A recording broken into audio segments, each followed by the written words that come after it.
ரீசெண்டாக வந்து ஒரு இன்சிடெண்ட் நடந்தது லடாக்கில். ஒரு லேடி டூரிஸ்ட் வந்து கொஞ்சம் ரூடாக வந்து பிஹேவ் பண்ணாங்க. ஸ்பெஷலி வித் ஆர்மி ஸ்டாஃப் கிட்ட, போலீஸ் ஸ்டாஃப் கிட்ட கொஞ்சம் ரூடாக பிஹேவ் பண்ணாங்க. அந்த வீடியோ பார்த்துட்டு நானே நினச்சேன், என்னடா அது இவங்க வந்து கொஞ்சம் ரூடாக பிஹேவ் பண்ணுறாங்களே அப்படி சொல்லிட்டு, கொஞ்சம் அரகொண்ட்டாக இருக்காங்களே அப்படி சொல்லிட்டு. ஆக்சுவலாக வந்து பார்த்திங்கன்னா, இந்த ஆர்மி ஸ்டாஃபு, இந்த போலீஸ் எல்லாம் வந்து நமக்காக வந்து அவங்க வேலை பண்ணுறாங்க. நம்ம ஒரு சேஃப்டிக்காக, செக்யூரிட்டிக்காக அவங்க வந்து வேலை பண்ணுறாங்க. ஸ்பெஷலி பார்த்திங்கன்னா அந்த ஏரியா வந்து பார்டர் ஏரியா, உங்களுக்கு நல்லாவே தெரியும், லடாக்கு.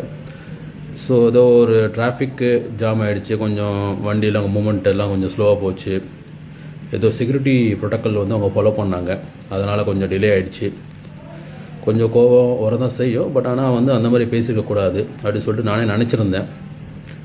ஆனால் பார்த்தீங்கன்னா within a couple of days அவங்களே வந்து அதை ஃபீல் பண்ணி சாரி சொல்லியிருக்காங்க.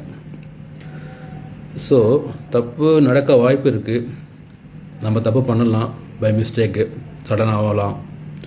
ஆனால் வந்து அது திருப்பி வந்து அப்பாலஜி கேட்குறோம் பாருங்கள், அது வந்து ஒரு பெரிய கரேஜ் வேணும். அது அவங்க பண்ணியிருக்காங்க, நல்ல ஒரு விஷயம் ஆக்சுவலாக.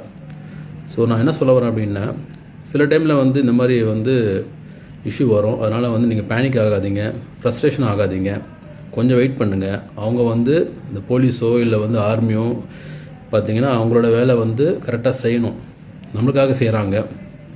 நம்ம வந்து எப்போயோ ஒரு டூரிஸ்ட் ஸ்பாட்டு போயிட்டு நம்ம வந்து டென்ஷன் ஆகிறோம். ஆனால் வந்து அவங்க வந்து டெய்லி அதே வேலையை பண்ணியிருக்காங்க. அவங்களுக்கு எவ்வளோ கஷ்டம் இருக்கும், மன உளைச்சல் இருக்கும்.